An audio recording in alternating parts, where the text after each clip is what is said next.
जैसे अधिकारों से हमें क्या मिलेगा, बेहतर जीवन निर्वाह मिलेगा, व्यक्तित्व का विकास होएगा, राज्य के शोषण से व्यक्ति की सुरक्षा मिलेगी, व्यक्ति के शोषण से व्यक्ति की स्वतंत्रता मिलेगी और प्रत्येक व्यक्ति को समाज की मुख्य धारा में लाया जाएगा। ये हो जाएगा अधिकारों के द्वारा। अब जो अधिकार हैं वो कितने प्रकार के हैं?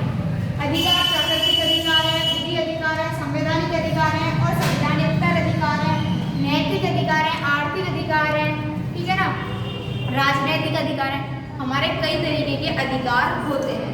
हमने जो मौलिक अधिकार है, मौलिक अधिकारों को संवैधानिक अधिकार भी कहा जाता है क्योंकि इनका वर्णन संविधान के अंदर है, ठीक है। मौलिक अधिकारों को हमने अमेरिका से लिया है, ठीक है, और संविधान में उनका वर्णन भाग 3 में है और अनुच्छेद 12 से लेकर 35 तक मौलिक अधिकारों का वर्णन किया गया है और टोटल मौलिक अधिकारों की संख्या है 7। समानता का अधिकार, स्वतंत्रता का अधिकार, शोषण के विरुद्ध अधिकार और धार्मिक स्वतंत्रता का अधिकार और सांस्कृतिक और शिक्षा का अधिकार, लास्ट संवैधानिक उपचारों का अधिकार और जो संपत्ति का अधिकार हट गया है वो भी एक अधिकार है, संपत्ति का अधिकार जो आजकल हट चुका है, ठीक है।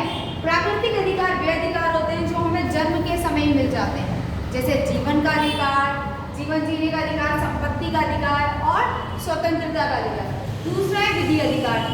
विधि अधिकार में आप वोट डालने का अधिकार डाल सकते हो, संपत्ति के डालने का अधिकार डाल सकते हो। संवैधानिक अधिकार मैं आपको बता चुकी हूँ, मौलिक अधिकार ही होते हैं। एक होते हैं ये संवैधानिक अधिकार है और ये संविधानेतर। संविधानेतर का मतलब होता है एक्स्ट्रा कॉन्स्टिट्यूशनली लॉ, राइट। इसमें क्या होता है, एक्स्ट्रा में क्या होता है, जो संसद द्वारा निर्मित है, जो कार्यपालिका द्वारा निर्मित है। जैसे संसद बनाए आरटीआई, राइट टू वोट का अधिकार, आरटीआई राइट टू इंफॉर्मेशन का अधिकार, ठीक है, सॉरी। और कुछ होते हैं नैतिक अधिकार, जैसे कि आदर करने का भाव रखना, माता पिता की सेवा करना, सच्चा चरित्र रखना, ये सारे नैतिक अधिकार। राजनीतिक अधिकार में वोट डालने का अधिकार होता है और राजनीतिक अधिकार के साथ साथ नागरिक अधिकार होता है।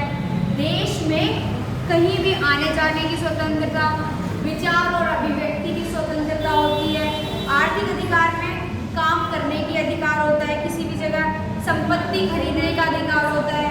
और राजनीतिक अधिकार मैंने आपको बता दिया क्या होता है। राजनीतिक अधिकार में राजनीतिक वोट डालने का अधिकार और निर्वाचित होने का अधिकार होता है, ठीक है। ये हो गया स्मॉल सा इंट्रोडक्शन ऑफ राइट्स। राइट्स जो पढ़ी है और राइट्स नहीं होंगे तो आप क्या नहीं कर पाओगे, आपके बहुत सारे प्रॉब्लम्स आएंगी, आप अपना व्यक्तित्व का विकास नहीं कर पाओगे। आप व्यक्तित्व होंगे लेकिन आपके अंदर एक अंडरस्टैंडिंग नहीं होगी, आपको सही गलत करने की जो होती है क्षमता वो छिन जाएगी, ठीक है ना। वो हमें मिलती है शिक्षा से और हमारा शिक्षा का अधिकार भी है जिसे हम धार्मिक एवं सांस्कृतिक एवं शिक्षा का अधिकार कहते हैं, ठीक है ना। ये सारे अधिकार हैं, हमें कहीं भी आने जाने की आज़ादी है, कुछ भी बोलने की आज़ादी है, हमें अपना धर्म चुनने की आज़ादी है, ठीक है। ये सारे हैं अधिकार। चलो अब हम